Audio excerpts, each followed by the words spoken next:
Hello and welcome to 5 Minute Magic from Creativity for Sale podcast, a quick fire episode sharing tips and tricks from the pages of the book of the same title. Yes, Creativity for Sale. Every week I'll be sharing 1 or 2 ideas that could give you an actionable takeaway for your creative career, your business, or just a food for thought for the weekend ahead. These tips are taken from the audiobook and you can find a link to the full version in the show notes. In this episode, I want to talk about a main investment in your career, and that is time. We often assume that our peers and contemporaries get catapulted into their time in the sun right after they start in their careers. Yet, the opposite is the answer. Forming a successful, long-standing creative business takes time and patience. Putting in the hours is the only way to build a solid foundation of a strong and sustainable creative business. Have a listen. There's no such thing as overnight success. When some bright new talent suddenly gets a ton of press attention, seemingly out of nowhere, it can look like they've gone from 0 to 100 and are suddenly living the dream. To the outsider, their art looks brilliant and their creativity for sale is perfect. As a result, they're landing all of the big commissions with the big-name dream brands, collaborating with the hottest artists, and appearing on the bill for every creative festival going. However, the vast majority of the time, the reality is that they haven't been catapulted into creative industry darling territory from nowhere.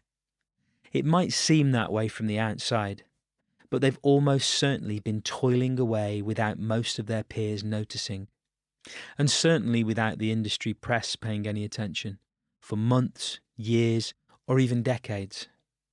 In that time, they've been developing themselves and their skill set, and they've finally reached a point where both them and their work have something to say, and something that is considered worth talking about.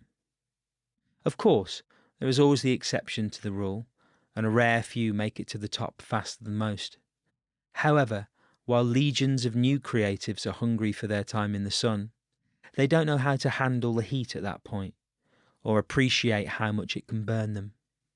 In other words, once the initial flurry of publicity fades, the real test is maintaining that level of creativity into the future.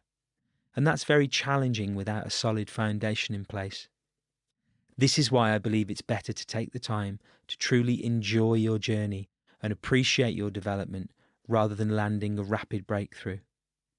As slow and boring as it might sound, organic career growth built through a sustainable business model with strong foundations provides a lot more stability in the long term. And that's what we're looking for. The main investment, time. Forming a successful, long-standing creative business takes time and patience. And putting in the hours is the only way to build the foundations of a strong and sustainable creative business. It takes time to perfect your skills, to press every button, to turn things upside down and look at them from a new angle, to break things and put them back together, and to get your hands dirty over and over again. Only time will help you understand who you are as a creative and why you want to do this thing for a living. Experience is the only way to truly understand the ins and outs of how the industry works, how to deal with clients, how to build resilience, how to create a reasonable work-life balance, how to sort out your taxes, and how to grow your business. In other words, creativity takes time, but building it into a business takes even longer. Battling negativity. While your feel and your fuel can encourage you to get started and make the most of your ideas, you still need the right kind of motivation from yourself and your loved ones along the way. The reason being, it's almost impossible to build a creative business if you're not cheerleading yourself, or if you're surrounded by people who put you down. This might be surprising, but you may be the first obstacle that gets in the way of your progress. Indeed, the advice to get out of your own way has become a cliche for a reason. Maybe you're holding yourself back from making the leap because you're telling yourself you don't have what it takes. Or perhaps you're keeping yourself in a nightmare job and daydreaming about doing something better for the soul, but telling yourself you don't deserve to live that dream instead.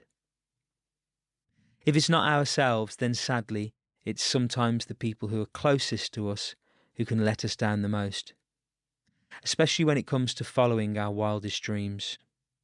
Maybe they doubt you and your ambition out of love, as they worry about the impact that such a big change might have on family life. Or they worry that it might not work out how you imagined and leave you disappointed and unemployed. Or perhaps your relatives from previous generations still carry more traditional views about what is and isn't a real job.